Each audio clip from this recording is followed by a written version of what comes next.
Bom, na aula de hoje vamos falar sobre o papel da emissão monetária e dos déficits públicos, né, os déficits fiscais na inflação, né?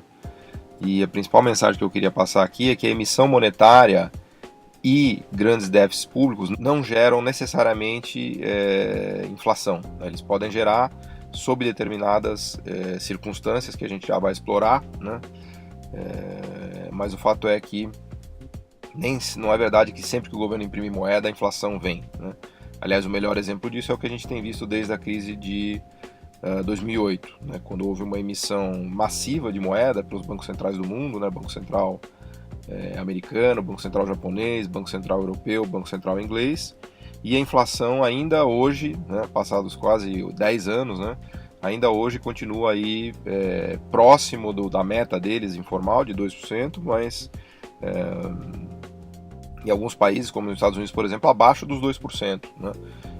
Quando a gente olha a medida de núcleo, né, o core inflation, também está abaixo dos 2%. Né? Então é um negócio incrível, porque a base monetária americana saiu de 800 bilhões de dólares em 2006, 2007, foi para 4 trilhões de dólares. Né? O Fed emitiu mais de 3 trilhões de dólares de moeda, e isso não causou inflação, né? Nem nos Estados Unidos, nem no mundo. Né? Por quê? Grosso modo, quando estourou a crise, toda essa emissão monetária foi usada para socorrer os bancos e para tentar abaixar as taxas de juros longas. Né? Basicamente, o Fed imprimiu moeda para comprar títulos públicos longos, né? Com isso ele reduziu os juros americanos mais longos, né? Ele comprou títulos de longo prazo, algo que a gente vai ver em detalhe na discussão de investimento em títulos, né?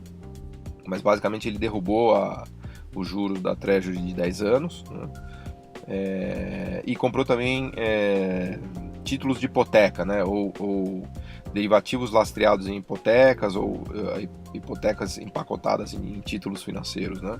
E ele fez isso para ajudar o mercado imobiliário e ajudar a limpar a carteira dos bancos por conta da bolha imobiliária, né? Porque os bancos acabaram micando com um monte de hipoteca inadimplente, né, na carteira.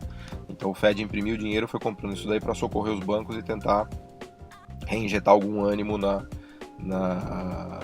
mercado imobiliário americano. Né? Então, toda essa impressão monetária, na verdade, entre aspas, salvou o sistema financeiro, né? Evitou um colapso maior a partir de 2008. Né? E uma outra maneira de a gente entender isso, né, por que essa emissão monetária não gerou inflação, é entender que houve uma explosão de demanda por liquidez. Né? Todos os bancos precisaram de liquidez, as empresas também. As pessoas em geral aumentaram suas posições líquidas e demandaram essa moeda, ou seja, a moeda não entrou no sistema para promover grandes ondas de consumo ou de investimento. Né? O dinheiro entrou para aplacar, vamos dizer assim, a incerteza ou a falta de confiança dos agentes econômicos que quiseram ficar mais líquidos, né, que aumentaram sua posição em caixa. Essa é uma ideia bem keynesiana, né? O Keynes trouxe um conceito muito interessante que é a ideia de preferência pela liquidez. Né? Nos momentos de estresse ou de incerteza em relação ao futuro, os agentes querem ficar mais líquidos e demandam moeda, demandam liquidez. Né? E um belo exemplo disso é o que aconteceu na crise americana pós 2008. Né?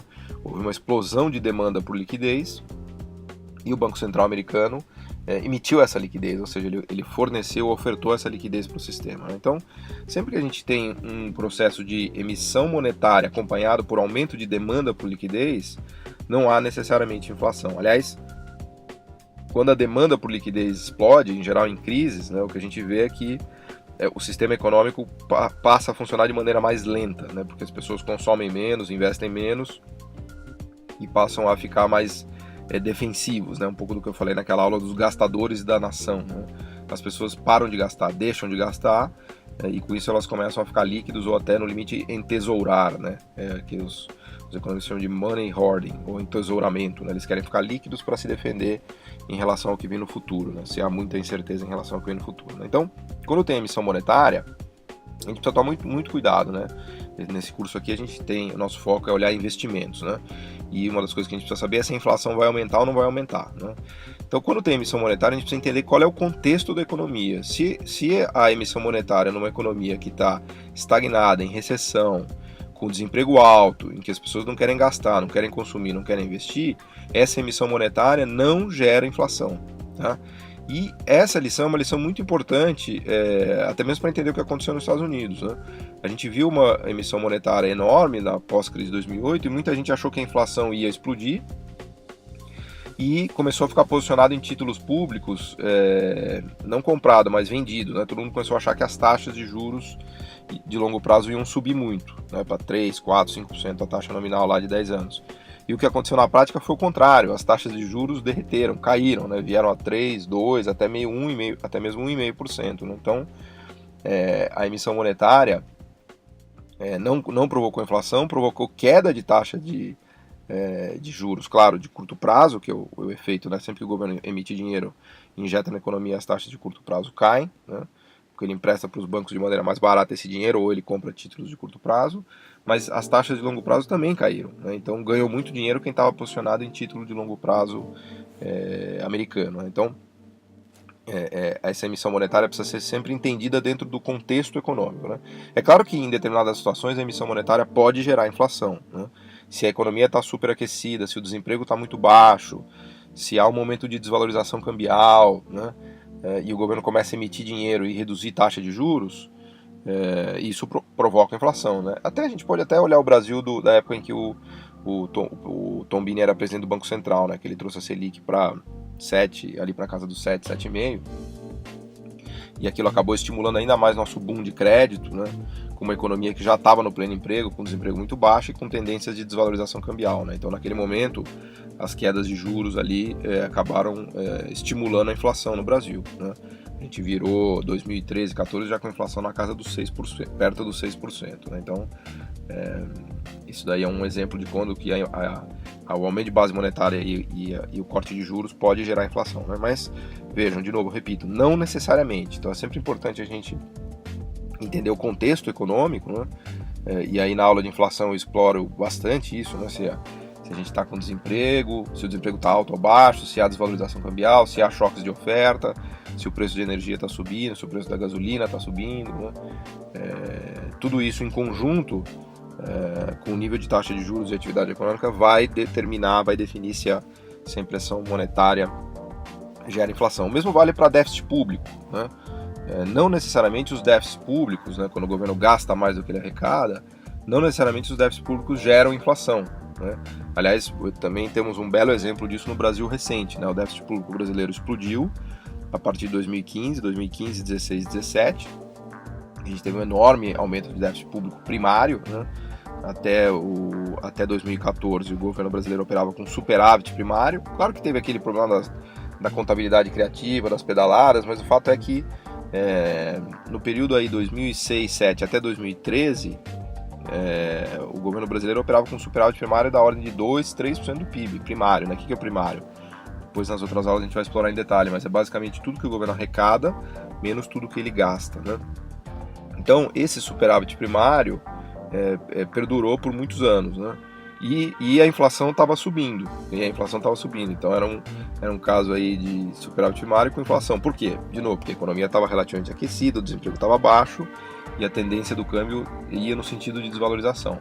Depois de 15, 16, 17, a gente viu o contrário, né? A economia mergulhou numa recessão, numa crise profunda, e o governo passou a operar com déficits primários, ou seja, tudo que ele arrecadava menos tudo que ele gastava, passou a resultar numa conta negativa, né? O déficit primário foi a 1% do PIB, 2% do PIB. Então, virou, né? As contas do governo viraram de um superávit primário de mais de 2% para um déficit primário de 2% do PIB. E o que aconteceu com a inflação? Num primeiro momento, a inflação acelerou em 2015 e 2016 por conta da desvalorização cambial, especialmente da desvalorização cambial. A gente viu isso em outras aulas, né? E do realinhamento de preços administrados, né? Que foi aquele choque de tarifas, de preço de gasolina, de energia elétrica, né? Mas depois, em 2017 e 2018, a inflação despencou, mesmo com um grande déficit público, né? E esse é o ponto que eu quero destacar, né? O déficit público continuou alto em 2017, também em 2018, né? Alguma melhora por conta da atividade, né? Que trouxe mais arrecadação para o governo, mas o fato é que o déficit público continuou alto em 2017 e 2018, a inflação despencou para a casa dos 3% ao ano, até mesmo abaixo disso, né? Então, aí um exemplo prático, né? E estou falando para o Brasil, mas se aplica para qualquer país do mundo, né? Assim como eu falei dos Estados Unidos também em relação à emissão monetária, né? Mas aí no Brasil a gente tem um exemplo prático de uma situação de déficit público alto, que não causa inflação, né?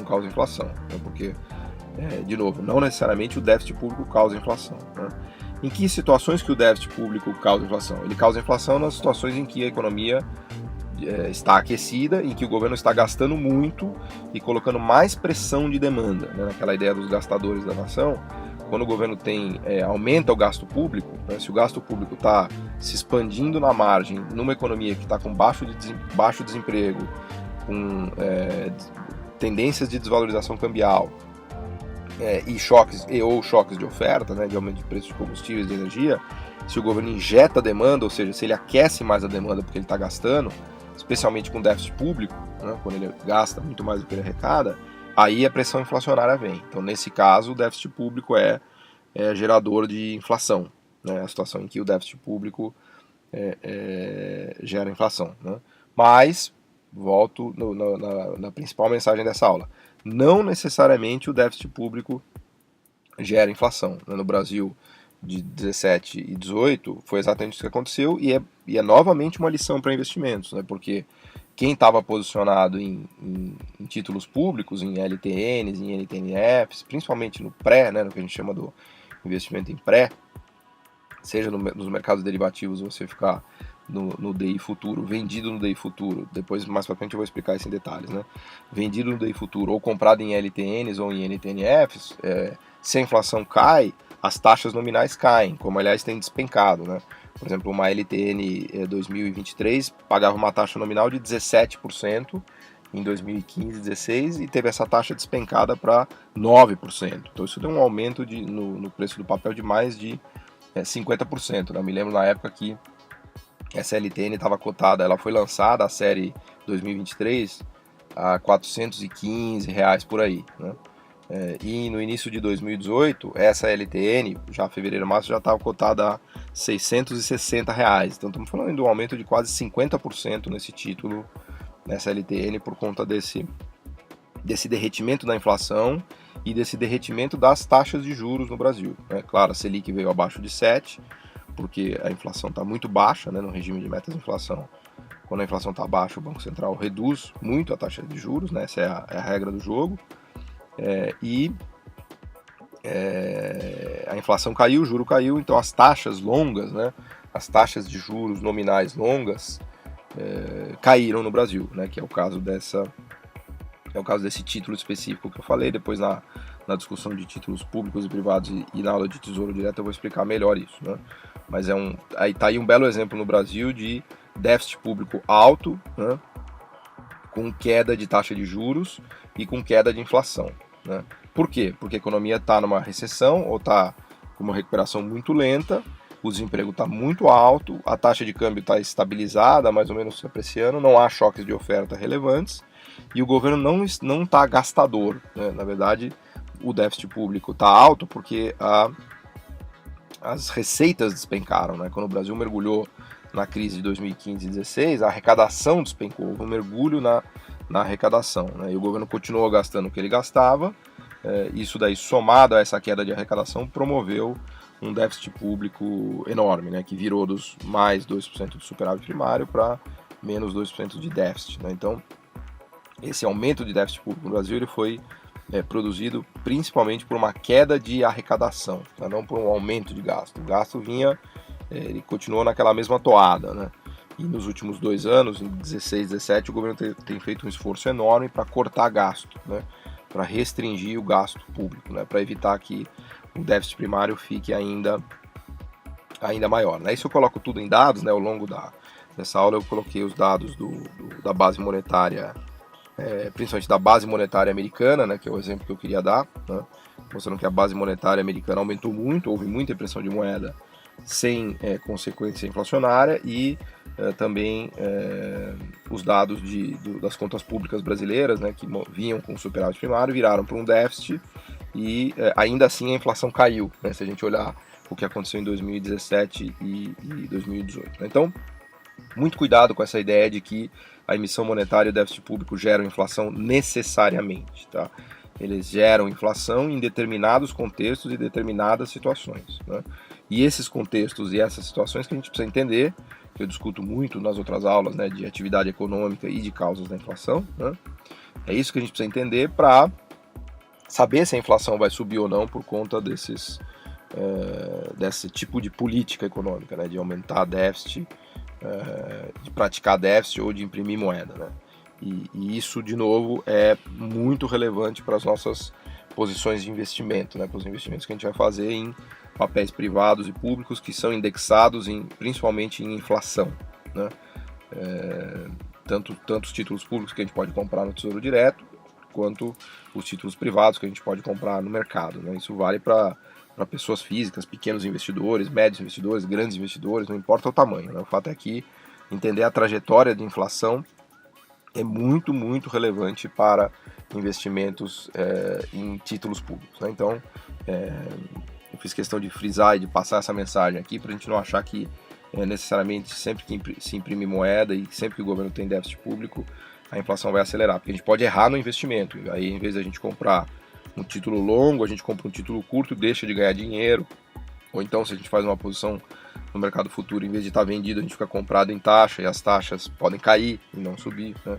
Isso a gente vai voltar a discutir nas outras aulas, mas é importante a gente registrar aqui que uma das variáveis econômicas mais importantes para investimentos é a inflação, a trajetória da inflação. Então a gente precisa entender, investir tempo, né, para entender o que vai acontecer com a inflação no futuro, né, para daí a gente poder fazer bons investimentos, né? A inflação é um fundamento econômico da maior relevância para a gente poder fazer investimentos bem-sucedidos no mercado financeiro, né? Dos mais simples aos mais complexos, né? Até mesmo se a gente pensar em poupança, se tem inflação, ela corrói toda a poupança, né? Em momentos ali que a gente viu 2015 e 2016, o rendimento real ficou em zero, porque a inflação superou a poupança, né? Apesar de que, claro, poupança eu nem considero um investimento, né, de tão ruim que é, mas isso a gente vai voltar a falar no futuro, tá bom? Obrigado.